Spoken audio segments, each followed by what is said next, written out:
Hello, my name is Ali, and welcome to my channel. We are back with Mystic Destiny Serendipity of Aeons, Hikaru's route. Let's go. Taku is visibly thrown off, and stares at her with wide eyes trembling. He doesn't react, even as the other vampire rips his dagger away from him, throws it, and holds Takumi's arms behind his back. I'm scared, terrified out of my mind, but I try to not let it show. Instead, I think about how to get away from this freak show. The woman practically whispers, all traces of her smile gone. I am so terribly curious to see what will happen to you, my dear immortal. Ah! The woman in red crumples to the floor. I spin around to see. Oh, God. Tsuneka, standing there, holding what seems to be the woman in red's large gun. Oh, great. Improbably, she spins it around her small finger with ease, making the heavy gun look as light as air. She looks around the room at the carnage. The one or two hooded people that remain standing simply stare at Tsuneka in shock, along with everyone else in the room.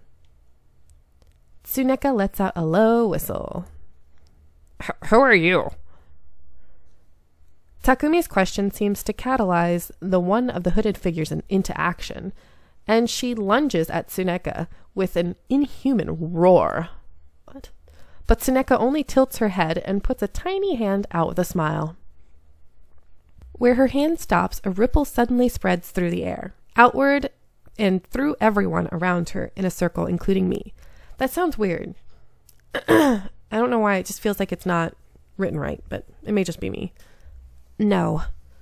The others all freeze where they are, and I find that I can't move either.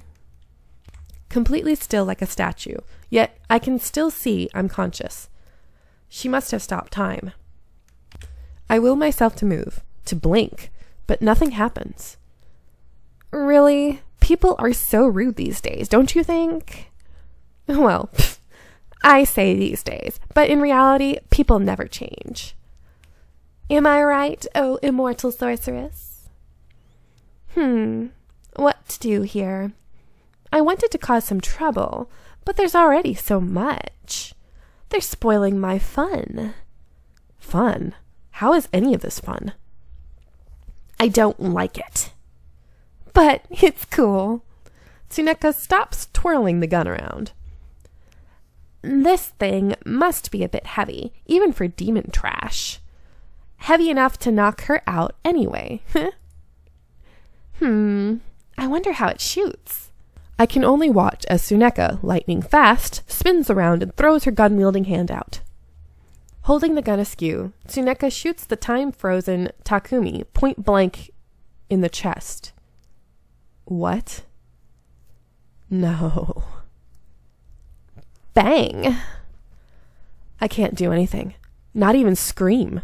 Tsuneka opens up a portal and steps through it, twirling her fingers at me in farewell. Toodaloo! Oh, God. No. Oh my God, I already cried once in Hikaru's route. Am I gonna cry again? Oh God. The second Tsuneka is gone, time restarts, and Takumi immediately sucks in a sharp breath of pain and collapses to the ground. The bullet goes right through him into what would be the vampire in red. But he moves quickly out of the way, and an unfortunate hooded vampire gets it instead. Takumi! I rush to Takumi's side, stumbling over some unconscious bodies.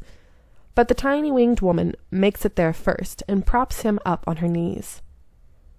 Aurelia. Her name comes to me in a faint whisper. Takumi, what the hell had just happened? Ugh, never mind. We need a healer. Fast. I'll do what I can in the meantime. Aurelia starts working, trying to heal Takumi, who's already near unconscious and groaning on the floor. I stand there, useless, watching her small hands deftly work to stop the bleeding. What do I do? Why was I sent at this moment? This is a mess. If Tsuneka hadn't just appeared out of nowhere, if she hadn't appeared, what would have happened? Would I be the one bleeding on the floor? Before I can so much as form another thought, Naoki suddenly grabs me and stares me down. Girl, go to Hajiwara. One of the best healers I know is Professor Kazuma. If you want that boy to survive, find him and send him here. After he finishes up, send him to my home. June needs assistance too." With that, Naoki turns and goes to attend to what looks to be his twin brother. As he steps away from me, I manage to calm myself somewhat. I run out of the house with tears still running down my face, but I can hardly afford to wait. There's so much happening that I don't know how long it would take me to stop my tears. All I know is that I must find Hikaru for more than one reason now. The twins are gone when I get back. Aurelia is sitting on the couch, out of Hikaru's way, with worried eyes and small hands still covered in blood. She looks so numb, unmoving, as she watches Hikaru work. I can't say that I feel any relief, but I do feel less useless to having been able to locate Hikaru and bring him here. With my eyes glued to Takumi's pained, pale face, my mind starts to drift. When I had burst into Hikaru's office, he had seemed so to instantly pick up that there was an emergency. I had managed to stammer out how there had been a shooting and that a professor with a cold look and black hair had sent me here. I barely knew who any of those people are, or where I'm supposed to go back to, but somehow I managed to save the address in my phone at least. Hikaru had immediately put his jacket on, ready to go. He followed me out without delay. It's strange. I feel like I know those people. I remember their names, but they all feel so distant to me at the same time. I stare out the window at the moving scenery. My thoughts keep turning back to the carnage I saw. Seeing Takumi get shot right in front of me, I can't stop myself from replaying the image in my mind over and over again. The image of him just lying there, completely motionless in a pool of blood. His blood. And when we got here, Hikaru had only grimly stared down at Takumi for a moment before getting to work. I half considered just telling him everything about my mission now so I can get out of here, but one look at Takumi stops me in my tracks. No, I can't. I brought this mess upon this timeline, and I need to be the one to fix it. Professor, do you think you can really help Takumi? There's so much blood. Is he still alive? After losing so much? Hikaru turns to me with a sad smile, but he never stops his work. Not even for a second. "You may not know this, but I'm pretty proud of my skills. I'm one of the best healers in Japan. I've brought people back from near death. Hell, maybe I could even bring someone back from the dead." Hikaru grows quiet. "If I tried hard enough." Thinking of Takumi as dead, it leaves me feeling cold. Although we hadn't spent much time together lately, I had managed to catch up with my childhood friend. Somewhere between the endless lessons that Hikaru was putting me through, I fight back the tears at the memory of my old friend, back when he was still much shorter than me. "You better make it, you shrimp." I focus on Hikaru. "Can I help at all? Even though my healing isn't that good. Maybe there's something..." Hikaru shakes his head. "Healers have to be experienced with working together, or they'll just get in the way of each other. Please just trust me instead." I stand in the doorway, watching. I did decide to have faith in Hikaru's ability, especially since I know he is half god. That should count for something, right? If anyone could do it, it's Hikaru. I look at Takumi's body on the floor, drenched and surrounded by a pool of his own blood. So pale now. I feel my heart sink. I watch like a hawk to make sure his chest continues to rise and fall, but I can't actually tell anymore. There's a steady stream of blood leaking out of his mouth, and I desperately want to do something about it. Oh god, I'm getting close to tears myself. Okay. Hikaru's face is as severe as ever, as his hands glow, lying upon Takumi's chest. I glance up at Aurelia. She seems to simply be staring blankly at Takumi with no life in her eyes. I look back at Takumi's unconscious form. He looks so cold, so dead. Why does he look so dead? He's alive, right? He's fine, right? He's going to be fine, right? Seconds stretch into minutes that feel like hours with no change, except sweat beating and dropping from Hikaru's forehead. I stand there, shaking, unable to sit or move or do anything myself. Finally, Hikaru stands up. I want to move toward him, but I can't bear to cross Takumi. Instead of meeting anyone's eyes, he looks out the window and shakes his head. Oh no. In a barely audible whisper, he says the two words I didn't want to hear. I'm sorry. Oh God, I'm gonna cry. I'm gonna cry. Ugh. That's it. That's all that's said, and the room goes completely silent. The silence seems to intensify until it's nearly deafening, yet no one moves or makes a sound. My mind is blank. My eyes just fall on Takumi's deathly pale body, and the never-ending stream of blood coming from it. I look at the small-winged woman, almost expecting her to be able to do something.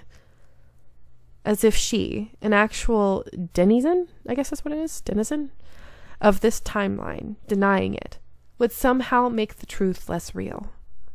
But she doesn't say anything. She merely stands up and walks over to Takumi's body. She kneels by his side, uncaring about the blood. She takes his pale hand in her dark one, and simply bows her head. Oh God, my heart. I'm tearing up. I look at Hikaru, who doesn't even glance back at Takumi's body as he moves past me. I don't turn around to see where he's going. I hear the door close behind me. Barely anything changes in the room. Not Aurelia's position, and not Takumi's. Not ever again. The only thing that does change is that small drops of water fall from Aurelia's hidden face. Covered by her hair, they fall and intermix with the blood on the floor. Oh God, I'm crying. I'm actually crying.